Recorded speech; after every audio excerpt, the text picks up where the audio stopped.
Então, estamos ao vivo nesta quarta-feira, dia 7 de outubro, e mais uma live aqui pelo Facebook do Alimento de Origem. E hoje a gente tem os nossos convidados, o Mairo Piovesan, que é engenheiro agrônomo, e a Nicole Bavaresco, que é engenheira sanitarista. Essa live é um pouquinho especial, que o motivo dela, principalmente, é que no dia 16 de outubro é celebrado o Dia Mundial da Alimentação. Então, através desse tema, que trabalha toda a parte da segurança ambiental, que foi criado pela Organização das Nações Unidas, que traz todo o envolvimento da alimentação no modo mundial, a gente traz esse aspecto aqui para nós, a importância de debater esse assunto. Por isso, hoje a gente traz o Mairo e a Nicole para falar principalmente dessa segurança, né, como é o título da nossa live, que é os caminhos do alimento, né, do campo até a mesa. Então, todo esse trajeto que envolve toda essa segurança alimentar. Então, eu dou as boas-vindas ao Mairo, que é a primeira vez aqui na nossa live. Seja bem-vindo. Obrigado, Isa. É uma satisfação estar aqui. Uma satisfação estar aqui junto também com a Nicole e com todos os ouvintes que estão nos assistindo também, todas as nossas redes aí. Parabenizar esse programa muito interessante, essa ideia bacana aí que promove bons debates e acredito da minha parte e da Nicole também que vamos ter boas ideias hoje. Isso aí. Seja bem-vinda, Nicole, novamente, né? Já tínhamos nos encontrado por aqui. Boa noite. Boa noite, Isa. Boa noite, Mairo. Boa noite a todo mundo que está nos assistindo. Vamos a mais um debate aí recheado de novos pensamentos, novas formas de enxergar aí esse debate da alimentação saudável. Isso aí, a importância de debater e as nossas lives vêm trazendo esses assuntos ligados às agroindústrias, ligados à produção rural. Então, o Mairo, né, vou passar a palavra para ele, que trabalha nessa área, que entende, que vai falar um pouquinho, né, sobre essas dimensões, sobre essa parte da segurança. Fica bem à vontade, Mário, para colocar a sua explanação aí. O pessoal que quiser comentar, pode dar um oi, pode dar uma boa noite aí para nós, fazer alguma pergunta, algum questionamento, para esse nosso bate-papo ser bem dinâmico. Então, seja bem-vindo, Mário, pode ficar à vontade para falar. Muito bem, então, é muito bacana esse dia 16 de outubro, né? A gente está antecipando um pouco o debate, mas que bom que a gente possa fazer essa reflexão antes também, durante esse dia e após ele também. Dia 16 é uma data importante, marca aí um importante debate mundial sobre a questão da alimentação, o acesso das pessoas ao bem mais precioso, ou um dos bens mais preciosos da humanidade, que é o alimento, que é aquilo que nos mantém vivos junto com a água, né, basicamente. E num país do tamanho do nosso, que hoje alimenta praticamente 20% do planeta, se nós dividir o mundo em 4 partes, o Brasil, ao que os indicadores mostram, alimenta uma dessas 4 partes do mundo. E, ao mesmo tempo, a gente vê um país com inúmeras dificuldades de o acesso à alimentação, a esse bem precioso, como eu disse, para uma parcela importante da sua população, e muitos deles no meio de nós, inclusive. Então, eu queria abrir esse debate trazendo basicamente 2 dimensões, 2 aspectos, 2 panoramas da segurança, da soberania alimentar, esses 2 temas que podem ser palavras diferentes, mas querem dizer, basicamente, se o povo tem ou não acesso e é soberano sobre o alimento que consome no dia a dia. E se essa população está conseguindo fazer, no mínimo, as 3 refeições por dia, ter a sua manutenção da sua saúde. Uma dimensão um pouco maior, dimensão macro, nesse momento a gente analisa o país, um pouco daquilo que eu falei antes, nós, em função das mudanças econômicas do país, hoje nós temos uma moeda extremamente desvalorizada, uma moeda, nosso real, uma das moedas mais desvalorizadas do planeta hoje. Por isso, nosso país virou o lugar mais fácil de se exportar produto, e entre eles, todos os produtos alimentícios também. A se considerar que nós somos hoje o maior produtor de soja do planeta, por exemplo, e nós exportamos muito soja daqui, muito suco de laranja, muita fruta, entre outros. Nós estamos exportando até boi vivo, para nós termos uma ideia. Por conta dessa mudança econômica, ficou fácil exportar. E quando fica muito fácil exportar e não se tem um controle ou uma regulação, há algo que está acontecendo agora. Com certeza, todos que estão nos assistindo, e mais você, Isa, e você, Nicole, se entrarem no mercado hoje, vão perceber exatamente isso. Produtos que estão saindo de uma forma muito grande do país, via exportação, estão com preço muito alto no nosso mercado. Por exemplo, usando o exemplo do arroz, mas não é só o arroz. O arroz é um exemplo claro disso. Se viabilizou muito a exportação do arroz e hoje já se importa arroz. Nós já estamos com redução de tarifa de importação de arroz para trazer arroz de fora e botar no prato do brasileiro. Nós podemos e temos condições e produzimos arroz à vontade que daria para alimentar toda a população. E uma notícia nos últimos dias, dá para vocês depois pesquisar até na internet também, há uma pressão da indústria, da Associação Brasileira de Proteína Animal, que é quem cuida da parte de frango, de carnes, enfim, como todo o leite também, uma pressão para cima do governo para que se reduzam, se zerem as tarifas de importação. E agora atente a que produto é a soja. Nós somos o maior produtor mundial da soja. Na última safra, o Brasil colheu por volta de 120 milhões de toneladas de soja. E disso, a grande maioria foi exportado. Vejam bem, nosso ouro, que nós nos orgulhamos tanto, nossos campos estão cobertos de soja, iniciando agora a semeadura, de uma cultura que nós somos produtores, somos referência mundial na produção, nós vamos ter que importar daqui uns dias para poder alimentar o nosso frango, para poder alimentar o suíno, para poder alimentar bovinos, enfim, fazer com que haja produção de proteína, que é uma das partes da nossa alimentação. Hoje nós temos no país estoques de alimentos zerados, para a maioria deles, feijão, arroz, não se encontra estoque mais. Nos últimos 5 anos, esses estoques, eles caíram muito no Brasil inteiro. O milho é o único produto que ainda tem, mas resquício de estoque, então não há regulação no Brasil. Bom, toda essa lenga-lenga que eu acabei de falar, ela vai se resultar no quê? Num aumento da insegurança alimentar do brasileiro. Nos últimos 5 anos, aumentou quase 50% o número de lares brasileiros que estão sobre insegurança alimentar, ou seja, que não conseguem saber se amanhã, por exemplo, vai ter as 3 refeições no dia, o básico, a alimentação básica lá. Então, veja bem, um país que é produtor mundial, referência, alimenta 1/4 do planeta, 2 bilhões de pessoas comem o que o Brasil produz. Nós temos hoje 10 milhões e meio de pessoas que passam fome no país. É um exército, é muita gente, isso é mais que quase a população do Rio Grande do Sul, no Brasil inteiro, que não come, que passa fome.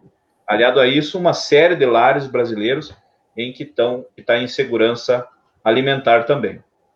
Então, em 2013, por exemplo, 78% dos lares brasileiros estavam com segurança alimentar. Nós tínhamos 22% dos lares que tinham certa insegurança alimentar.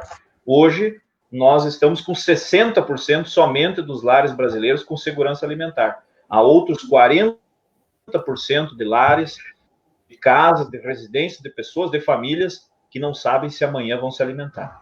Então, esta é a dimensão um pouco maior, a dimensão macro da segurança alimentar que nós vivemos no nosso país. Isso não é eu que estou dizendo, não é eu que inventei, isso está estampado nos nossos jornais todos os dias. A inflação crescendo, a oferta de produtos diminuindo também, isso ocasiona. E, em contrapartida, nós temos uma dimensão um pouco mais local da segurança e soberania alimentar.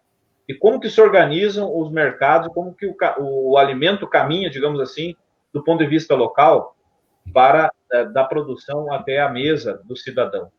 E aí o meu trabalho é como extensionista rural, eu esqueci de me apresentar, meu trabalho na Emater. Hoje não falo enquanto instituição, falo como profissional que trabalha nessa área. E a gente tenta organizar, porque sabe da importância que tem. Os nossos municípios mais pequenos, eles ainda conseguem ter resultados melhores do ponto de vista de segurança alimentar, porque ainda existe o comércio local, ou seja, a produção local de alimento consegue atender uma boa parte dessa demanda de alimentos. E a gente faz o que no nosso dia a dia no trabalho?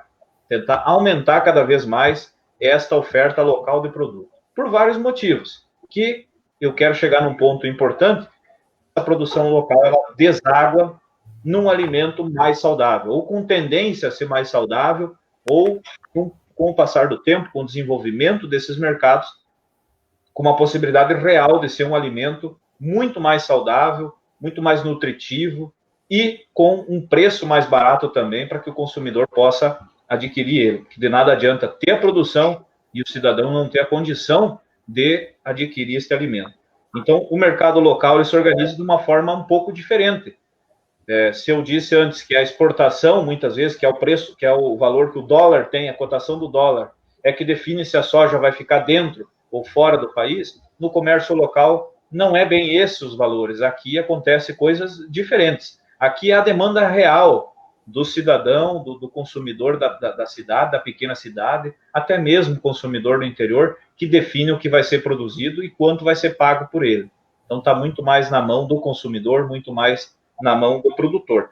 E a ideia é que a gente consegue observar, uma observação, por último, já para ir finalizando, é que a gente percebe também nos nossos pequenos comércios aqui da região, comparado ao restante do país, ainda a gente é um local com pouca densidade populacional, a gente percebe claramente uma invasão muito grande de alimentos ultraprocessados, enfim, atrativos no preço, por um lado, mas muito prejudiciais na saúde, por outro, e que levam a ocasionam dois problemas. Problemas na saúde das pessoas e, por outro, um afogamento, um esmagamento da produção local, porque não consegue competir, muitas vezes, com os preços que vêm, preço tão baixo desse tipo de produto, que muitas vezes derruba, então, os mercados locais. Mais ou menos essas duas dimensões da segurança e da soberania alimentar para introduzir aqui o debate. Perfeito, Mário, as colocações. Eu acho que isso muito trouxe, assim, da parte do preço do arroz, assim, que a gente ouviu muito quando aumentou os preços, era a questão da pandemia, né? Eu não sei se pode falar um pouquinho, porque a gente escutou muito, que aumentou a demanda da casa. Tiago. O pessoal ficou em casa e aumentou a demanda, então por isso aumentou o preço. Mas, na verdade, é bem mais a fundo essa questão, né? Sem dúvida. Nisso também existe uma polêmica, pode que tenha agricultores aqui nos escutando. Em momento algum a gente vai dizer que é o produtor de arroz, ou o produtor de leite, ou o produtor de suíno, ou de frango, que é o culpado por essa situação. Ele é vítima tanto quanto o consumidor, porque ele também está com uma margem muito estreita, e nisso também a discussão de segurança alimentar e de mecanismo de desenvolvimento rural também deve tocar, é que relato de um produtor de leite, por exemplo, que eu tive na última semana em contato, ele me disse, sim, é verdade, a gente está recebendo mais pelo litro do leite, porém é verdade também, segundo ele, esse aumento do litro do leite chegava a 25%, o custo dele subiu 38%. Então, veja bem, ele também é vítima do mesmo processo, porque essa indexação do dólar ao alimento, enfim, também indexa o preço dos insumos, que afeta diretamente a produção e depois o custo e o valor desse alimento lá no mercado. Então, o arroz ele é só um exemplo que as pessoas mais estão usando, mas esse exemplo pode chegar no leite, ele vai chegar logo na carne, nos ovos, enfim, em quase tudo aquilo que se produz. E também nos outros produtos por causa do preço do insumo. Exatamente. E não é só a questão, não é só um preço que falou, né? É uma cadeia que vem, que sofre desde o produtor até quem vai comprar, né? Então, é importante essa tua reflexão e muito que tu falou dessa parte do macro com o micro, trazendo aqui para a nossa região.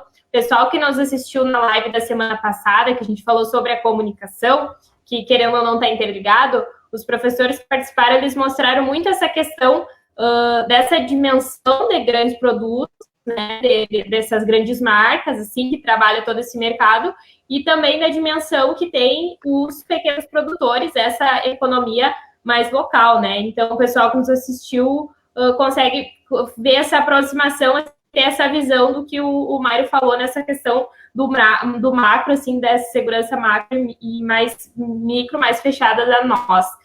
A Nicole, eu acho que pode falar um pouquinho agora, que a gente pode entrar também nessa questão da rastreabilidade, que vai muito ao encontro dessa questão da segurança alimentar. Então, Nicole, fica à vontade aí para fazer suas colocações. Antes, eu queria colocar uma coisa que, enquanto o Mário foi falando, né, me veio na cabeça também que a segurança alimentar, ela também está relacionada com a disponibilidade hídrica, né, nas famílias, porque também se você for correlacionar esses dados, né, a gente também consegue perceber que tem muitas famílias hoje que ainda não têm água potável nas suas casas, né, e se a gente considerar que a água é um item essencial, né, na nossa alimentação e no nosso cotidiano, né, porque nosso corpo é 80% água, né? Então, essas pessoas também vão estar fragilizadas, né, por conta desse processo, dessa falta dessa disponibilidade hídrica.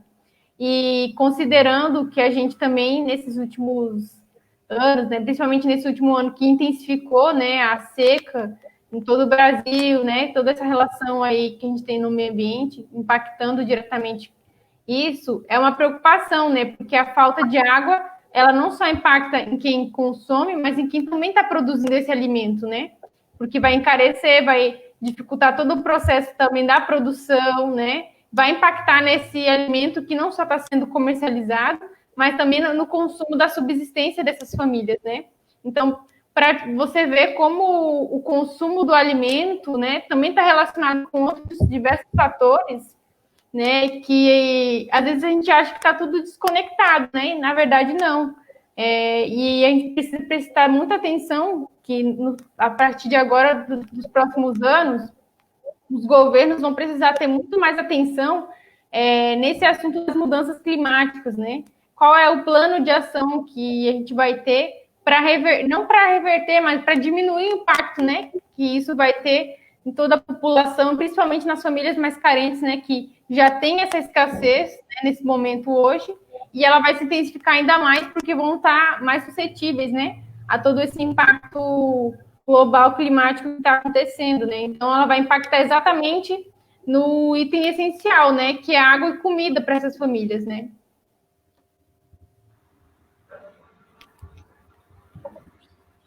Isso aí, o Mário quer acrescentar mais alguma coisa em relação a essa colocação de Nicole?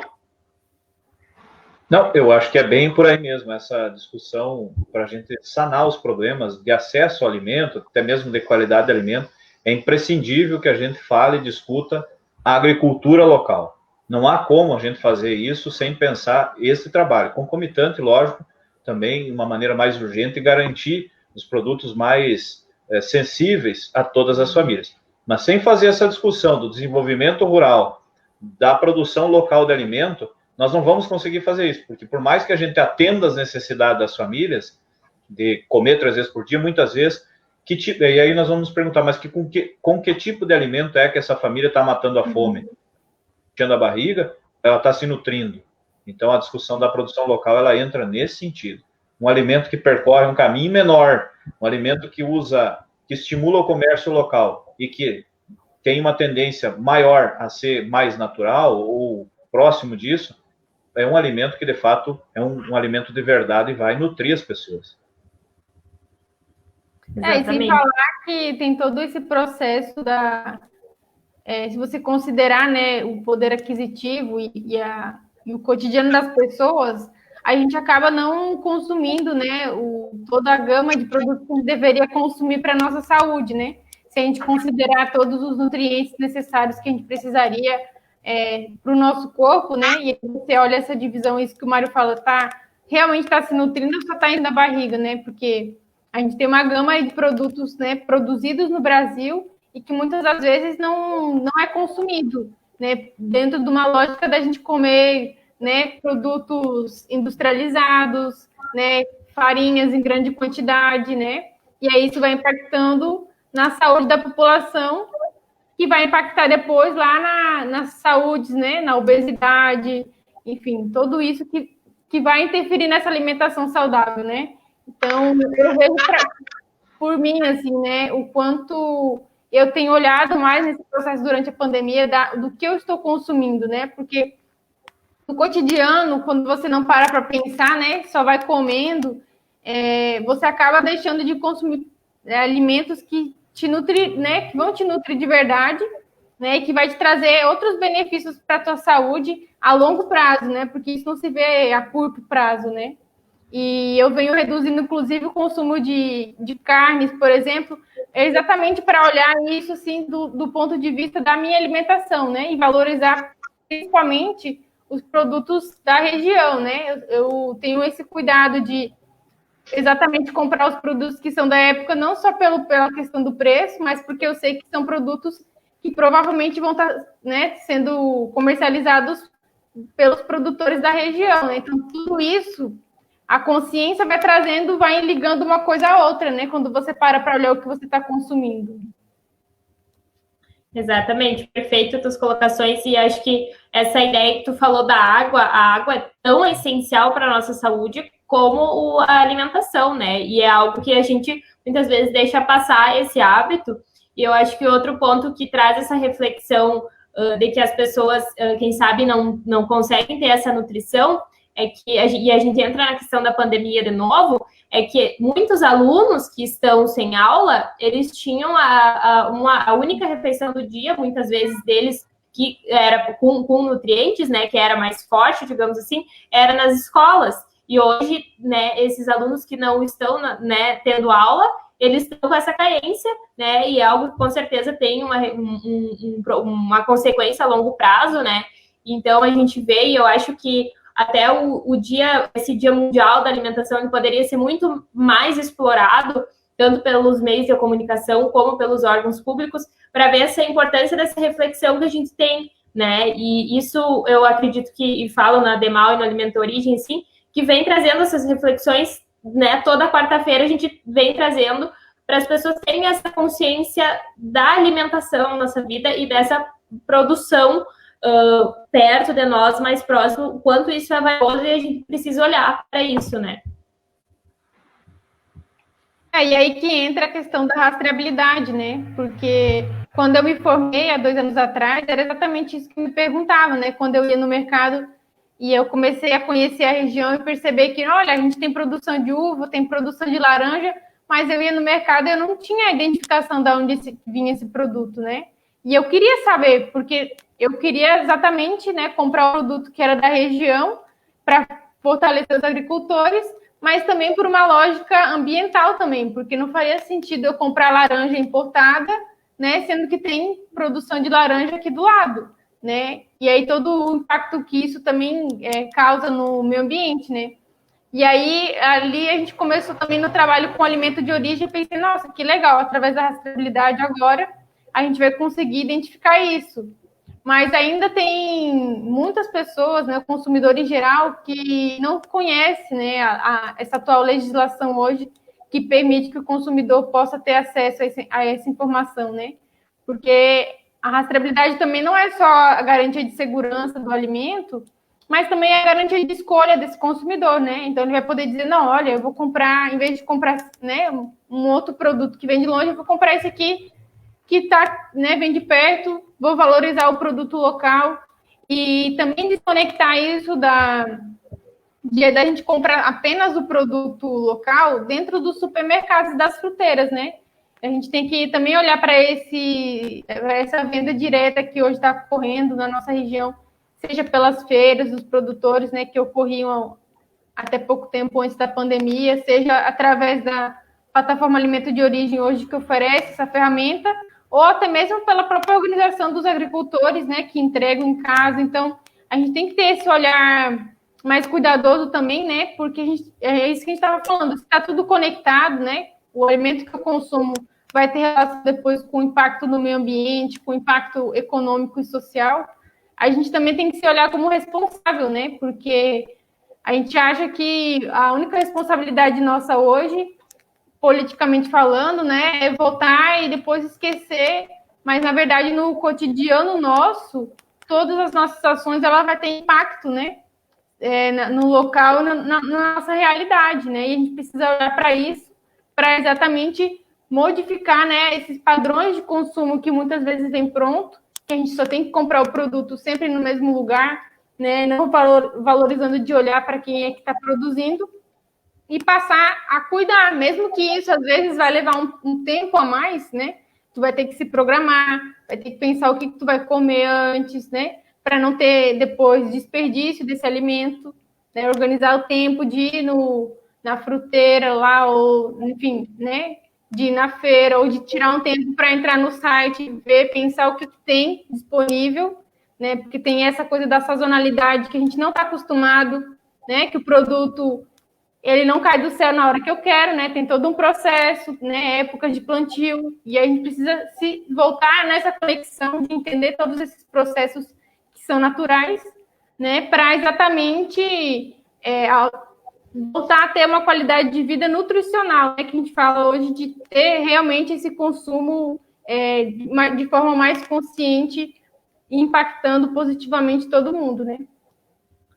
Perfeito, e eu acho que eu sou uma entre as muitas pessoas, eu acredito que tem esse processo de mudança de hábito, é uma coisa difícil, realmente tu mudar os teus hábitos é difícil, e então, só que a gente começar a olhar para todos esses pontos que a Nicole trouxe, todas essas reflexões, já é um caminho que facilita muito esse processo.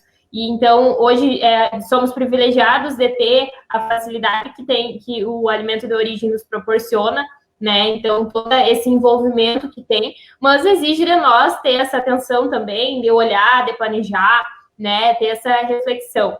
A gente vai, a Nicole falou na parte dessa produção das feiras dos produtores, e o Mairo vai falar um pouquinho sobre a Feira do Produtor em Rodeio Bonito, né? O Mairo mora em Rodeio Bonito, então ele vai falar um pouquinho como que vai ser essa abertura, né?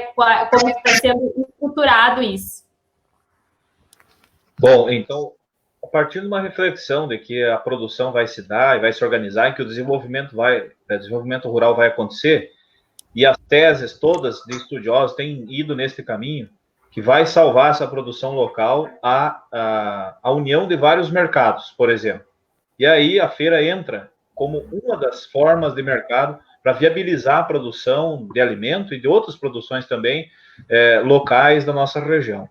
Entram aí os programas governamentais, o Programa Nacional da Alimentação Escolar, o Programa de Aquisição de Alimentos, os mercados convencionais, nós temos vários por aí, todos, a maioria deles abastecidos sempre de fora, com produto vindo de outros locais, muitas vezes de distâncias enormes.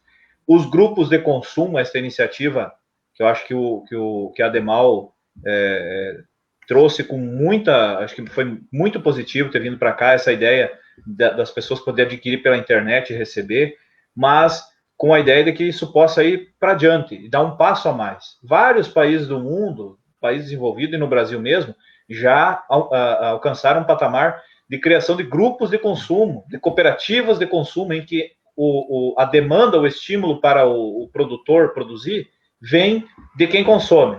Ou seja, um grupo de consumidores se reúne num bairro ou um grupo de conhecidos e ele demanda do produtor, da agroindústria, do agricultor, ele demanda lá a produção de determinado tipo de alimento. Então, esse alimento vem produzido por alguém, mas de uma demanda do consumidor. Esses mercados, todos em conjunto, somado a outras iniciativas, como a Feira do Produtor, podem, além de viabilizar os produtores, também trazer um alimento de maior qualidade para a mesa do consumidor, de quem está consumindo, de quem está na cidade, ou também de quem está no interior e não tem a possibilidade hoje de produzir uma grande variedade de produtos.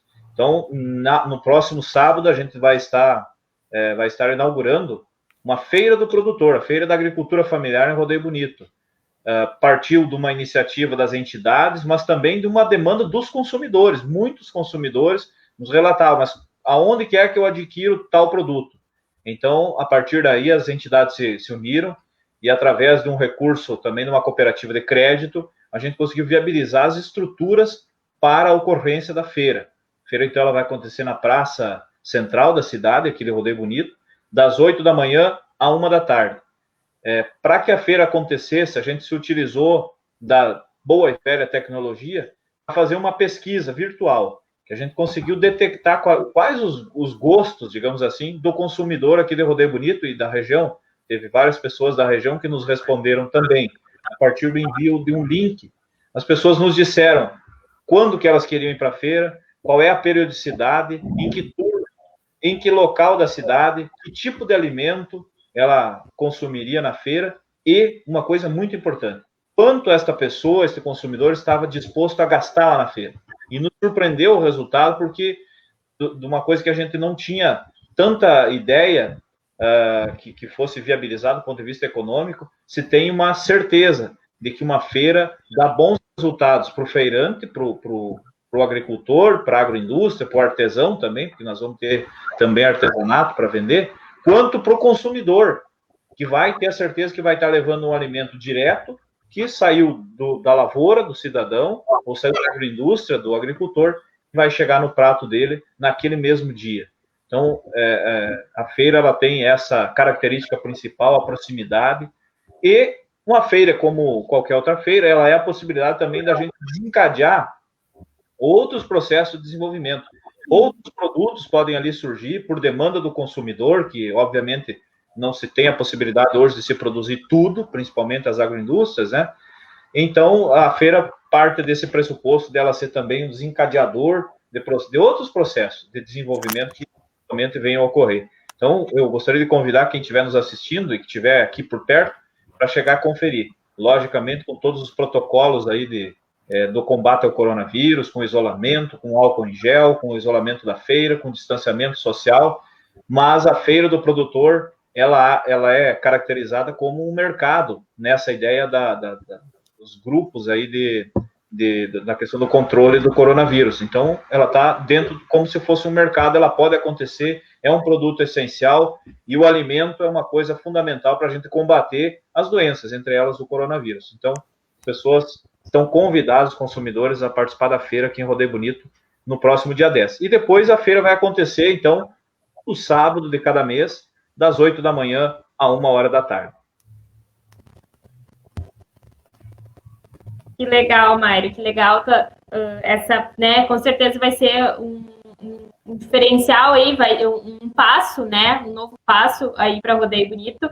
O meu áudio, a minha internet caiu ali um pouquinho a conexão, mas consegui pegar a tua explicação. Essa parte que tu falou desse entender esse perfil desses consumidores, né, que eu acho que também é essencial, tanto para os produtores, né, tanto para quem trabalha nessa parte mais organizacional, como chegar nesses públicos, né. Nós temos aqui no Alimento de Origem um questionário também que o pessoal que nos assiste, que não respondeu ainda, pode entrar ali no nosso site ou aqui no nosso Facebook e responder. É um espaço para entender, para nós entendermos melhor como que é esse consumidor, o que tem por trás, né, os anseios, o que gostaria, para a gente facilitar ainda mais esse acesso, né? Então, que legal, um sucesso aí, né, que dê tudo certo, com certeza vai ser muito bom para todos. Aqui em Frederico também tem a Feira do Produtor, né, com produtores que, inclusive, eles também disponibilizam os seus produtos no Alimento de Origem, né? Então, ali na plataforma Alimento de Origem. Então, tem diversos caminhos para as pessoas conseguirem começar a adquirir esses produtos, seja online, né, que pode receber em casa pelo Alimento de Origem, ou nos sábados também, ali na Feira do Produtor. A gente se encaminha para o finalzinho da nossa live. A Sheila está nos acompanhando aí, essa nossa audiência. Sheila, que vem contribuindo com muitas dicas que facilitam a nossa vida, tanto na nossa logística, desde como a gente limpar, fazer guardar os nossos alimentos, até com dicas sociais também. Então, a gente agradece o pessoal que nos assiste aí. Vou deixar a Nicole aí fazer suas conclusões finais, finalizar aí, pode ficar à vontade. Não, então, para finalizar, né, eu queria colocar um gancho, assim, de que se a gente quer alimentos mais saudáveis e cada vez mais próximos, né, isso também depende de nós, assim. Então, o produtor, ele vai produzir algo que você queira, né, se você demandar dele, né, porque ninguém vai começar a produzir algo do nada sem saber se isso vai ter saída, né, porque isso é um risco e um custo alto para o produtor. Então, a demanda, né, é muito importante porque isso vai impulsionando, né, e garantindo que esse agricultor, a partir da renda, né, da venda do seu produto, ele possa continuar, né, investindo na propriedade e ampliando, né, essa produção de produtos, fazendo uma diversificação, né, entrando aí hoje nesse campo também dos orgânicos que está cada vez mais aumentado, né, que é uma grande possibilidade, mas que o consumidor precisa cada vez mais exigir isso, né, para que a gente possa, a partir da nossa região, desenvolver, né? Cobrar que tenha políticas e projetos voltados para esse tipo de produção. Então, tudo vai depender também de nós, consumidores, né? Nós temos um papel muito importante e temos que fazer, pelo menos, né, não o perfeito, mas começando, né, e fazendo aos poucos, é muito melhor do que continuar fazendo o antigo hábito que a gente sempre tinha, né? Então, não é fácil, mas é muito recompensador, né, poder fazer mudança e ver que isso atinge positivamente, né, não só economicamente a região, mas a vida das pessoas que moram aqui nesse local. Isso aí. Mário, quer fazer suas conclusões finais aí, por vontade? Acho que eu queria só me dirigir também às pessoas que estão nos ouvindo, os consumidores, né, e também os produtores, da importância de nós refletirmos neste dia 16 de outubro, no Dia Mundial da Alimentação. Ressaltar também uma coisa muito interessante, que são o papel determinante que cumprem os estímulos públicos, dos agentes públicos, dos nossos governos, seja qual for a esfera, a municipal, a estadual, a federal, na promoção de políticas que possibilitem aumentar a comercialização local, a produção local e tornar esse alimento de mais fácil acesso ao consumidor. Ressaltar a importância da assistência técnica, extensão rural. Vários colegas meus aí da Emater trabalham com esse objetivo, de melhorar a qualidade de vida das famílias agricultoras, sem perder de vista quem nos demanda, que é quem está na cidade, quem é o nosso consumidor, quem é o nosso patrão, digamos assim, em última instância. E o papel que a Agência de Desenvolvimento Médio Alto Uruguai, a ADEMAL, cumpre também nisso, porque sem ela, nós não teríamos esse instrumento tão importante para aproximar, muitas vezes, a parte da tecnologia, a parte das teses também, que vem vindo aí, de quem estuda a alimentação, do objetivo final dela. E, por último mesmo, trazer que o único ponto positivo dessa situação toda que nós estamos passando, dessa crise do coronavírus, dessa situação complicada que todos nós, mais ou menos, passamos e estamos passando aí ainda, pessoas passaram a fazer neste momento sobre o consumo de produtos locais, de nós valorizar mais o mercado local, seja de produto alimentício, seja de outros produtos. O único ponto positivo, que as pessoas em algum momento se deram conta, o mundo parar, eu posso ter um agricultor parceiro, eu posso ter um vizinho parceiro, um mercado parceiro, uma loja parceira. Então, nesse sentido, a gente tem que levar para a vida toda, não só para esse momento difícil que nós passamos. O agricultor, o produtor, pode ser esse instrumento para nos ajudar a viver melhor na cidade também. Ele também lá na propriedade dele, com maior qualidade de vida, e o consumidor com alimento de melhor qualidade na sua mesa. Então, eu agradeço aí a oportunidade de conversar com vocês. Perfeito, eu acho que não teve uma reflexão melhor para esse dia 16 que vem aí dessas colocações, tanto da Nicole como do Myron, né, para nós refletirmos, e a gente tenta fazer isso diariamente através da ADEMAL e do alimento de origem. Então, a gente espera que as pessoas tenham, né, essa reflexão, que tenham mais atenção, esse olhar, né, como o Myron falou, quem está perto de nós, seja o produtor, seja o comércio, eles não param, né, então a gente sempre vai ter eles para contar, e por isso a gente precisa tanto essa valorização. Eu agradeço a participação de vocês, a presença de vocês, foi um papo que com certeza acrescenta muito no nosso dia a dia, né, são reflexões necessárias que a gente precisa. Então, parabéns pelo trabalho da Nicole aqui, com a rastreabilidade, o Mário, que é um profissional excelente também, que abraça essa causa dos pequenos produtores, né? Então, a gente agradece, fica muito feliz de ter essa oportunidade de conversar, e agradece também ao pessoal que nos assistiu, né, que nos acompanhou, que tenham essa reflexão também, a Rose, a Sheila, o pessoal aí que está sempre na nossa audiência, né? Continue nos acompanhando, que a gente sempre vai tentar trazer quanto mais conhecimento e mais reflexões que elas consigam ser aplicadas. Então, desejo uma boa noite a todos. Boa noite para o Mário, para a Nicole. Boa noite, pessoal.